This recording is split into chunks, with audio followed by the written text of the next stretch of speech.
اس وقت جو عالم عرب پر صورتحال پیدا ہو گئی اس میں ہمیں کیا کرنا چاہیے، پاکستان کے جو حالات ہیں ان میں کیا مشورے ہیں، اب میں ان چیزوں کے بارے میں آپ سے چند باتیں عرض کروں گا۔ پہلی بات تو یہ ہے کہ مشرق وسطیٰ کے مسئلے میں اس کے پس منظر کو سمجھ لینا چاہیے۔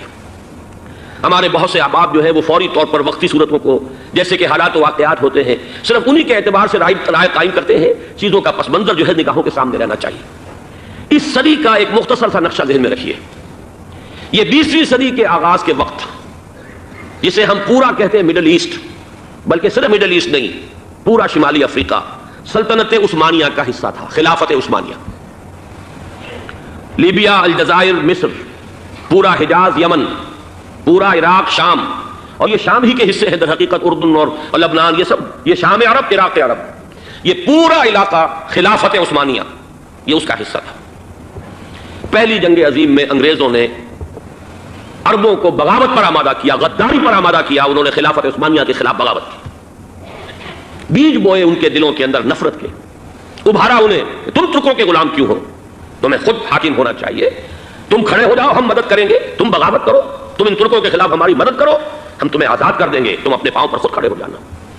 یہ بہت ہی ہمارے لیے دردناک المیہ ہے اس پہلی جنگ عظیم کا۔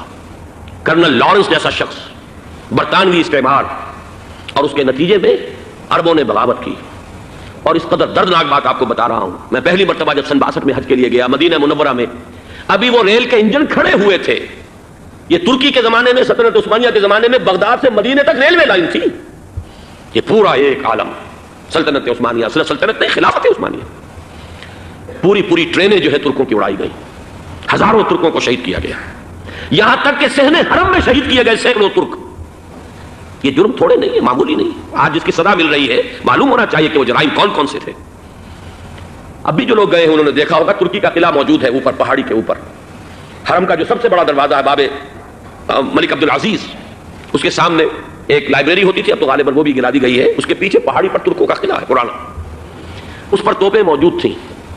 جب بغاوت ہوئی ہے، جو حرم میں آئے ہوئے تھے ترک فوجی، ظاہر بات ہے نہتے، وہ تو نماز پڑھنے آئے ہوئے تھے، ان کو وہاں ذبح کیا گیا ہے، اور ترکوں نے اپنی توپیں استعمال نہیں کی کہ کہیں بیت اللہ کو کوئی نہ پہنچ جائے۔ بہرحال یہ غداری ہوئی ہے پہلی جنگ عظیم کے دوران، اور نہ صرف ترکوں کے، عربوں نے کی ہے۔ جیسا کہ میں نے کہا تھا، دو ہیں سب سے بڑے مجرم روئے ارضی کے اوپر امت مسلمہ کے طبقات۔ ہمارا پنجابی سپاہی بھی جا کر انگریزوں کی مدد کر کے ایلن بی کو قبضہ جو لے کر دیا بغداد کا، اس میں ہمارے مسلمان پنجابی سپاہی بھی شامل تھے۔ یہ خون چکاں باب ہے ہماری تاریخ کا اس صدی کا۔ لیکن اس کے بعد سلطنت عثمانیہ کے ٹکڑے ہو گئے، چیچڑے ہو گئے۔ ایک انگریز نے لکھا ہے یہ جملہ، ذہن میں بجھا ہوا جملہ، کہ تاریخ میں یہ بات ثبت ہو جائے گی کہ ایک انگریز نے اس سلطنت کے ٹکڑے کر دیے کہ جو عمر فاروق نے قائم کی تھی رضی اللہ تعالیٰ عنہ۔ یہ پورا عالم، یہ تمام علاقہ کس نے فتح کیا تھا؟ یہ بات ہاتھ بدل گئے تھے، پھر ترک آ گئے، خلافت عثمانیوں کے پاس چلی گئی، لیکن یہ سلطنت تو حضرت عمر رضی اللہ تعالیٰ عنہ کے زمانے سے چلی آ رہی تھی۔ اس کو ایک انگریز کرنل نے، اور اس نے بغاوت پہ آمادہ کر کے عربوں کو اور ترکوں کے پیٹھ میں چھرا گھپوا کر ان کے ذریعے سے اور ٹکڑے کر دیے۔ لیکن جب جنگ ختم ہوئی، اب انہوں نے کہا کہ اب ہمیں آزادی دیجیے، تو اب انہیں معلوم ہوا کہ غداروں کو دنیا میں کیا ملتا ہے، ٹکڑے کر دیے گئے۔ یہ حصہ عراق یہ انگریز کے پاس رہے گا، شام کا یہ علاقہ یہ فرانسیسیوں کے پاس رہے گا، مصر پر انگریزوں کا تسلط رہے گا، لیبیا اطالویوں کے پاس رہے گا، لے دے کر یہ جو علاقہ تھا حجاز، کیونکہ وہاں کچھ تھا ہی نہیں، بوادن غیر ذی زرع، یہ عربوں کے پاس چھوڑ دیا گیا۔ اس وقت جو بادشاہ ہیں شاہ حسین اردن کے، ان کے دادا سب سے بڑے غدار وہی تھے، لہذا ان کو اس علاقے کی بادشاہت دے دی گئی۔ اس کے بعد نجد سے ایک تحریک اٹھی ہے، وہ سعودی جو خاندان ہے وہ نجد سے اٹھا۔ نجد میں اس وقت کچھ بھی نہیں تھا، وہ تو صرف ریت کے تودے تھے اور کچھ بھی نہیں، لہذا ادھر کسی استعماری قوت کو دیکھنے کی ضرورت ہی نہیں تھی۔ وہ تو بعد میں تیل برآمد ہوا اور اس کی حیثیت ہو گئی، اور یہ امارات کا علاقہ جو ہے اس کی دنیا میں اب گویا کہ یوں سمجھیے کہ جو سب سے زیادہ اہم علاقے ہو سکتے ہیں روئے ارضی کے نقشے پر، ان میں سے ایک وہ ہو گیا۔ لیکن یہ اس وقت کی بات میں کر رہا ہوں، کوئی حیثیت نہیں تھی، لہذا اس کو چھوڑ دیا گیا۔ یہ ہے تاریخی پس منظر، یہ لکیریں جو کھینچی گئی ہیں، یہ ایک ملت اسلامیہ کو جو قومیتوں میں تقسیم کیا گیا، پھر نعرے لگوائے گئے المصر للمصریین، الشام للشامیین۔ اب شامی ایک علیحدہ قوم ہو چکے ہیں، مصری ایک علیحدہ قوم ہو چکے ہیں، عراقی ایک علیحدہ قوم ہو چکے ہیں۔ یہ ساری تقسیمیں استعمار کی پیدا کرنا ہے، اس کا کوئی تعلق اسلام کے ساتھ نہیں۔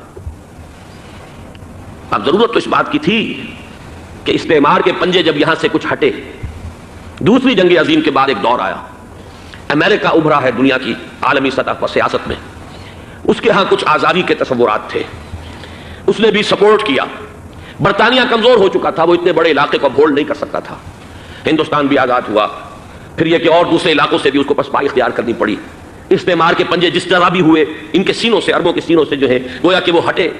لیکن امریکہ نے ایک اپنی بہت بڑی حکمت عملی جو اختیار کی، عالم عرب کے سینے میں اسرائیل کا خنجر پیوست کر دیا تاکہ یہ کبھی آزاد نہ ہو جائیں، ہمارے انگوٹھے تلے رہے، ہماری پالیسی گورن کرے. یہ استعمار کا دوسری جنگ عظیم کے بعد جہاں برطانوی استعمار، فرانسیسی استعمار رفتہ رفتہ یہ ہٹنے شروع ہوئے. صدر ناصر نے انگریزوں کو اٹھا کر پھینکا میڈیٹرینین میں اور دوسرے جگہوں سے. الجزائر نے آزادی حاصل کی فرانس سے، اطالویوں سے جو ہے لیبیا والوں نے آزادی حاصل کی. یہ ہو گیا، لیکن ایک خنجر پیوست کر دیا گیا اسرائیل کا سینہ عرب میں. اس صورتحال میں ظاہر بات ہے کہ ایک تو بڑی آئیڈیل پوزیشن تھی کہ پورا عالم اسلام متحد ہو، لیکن وہ تو بہت دور کا خواب معلوم ہوتا ہے.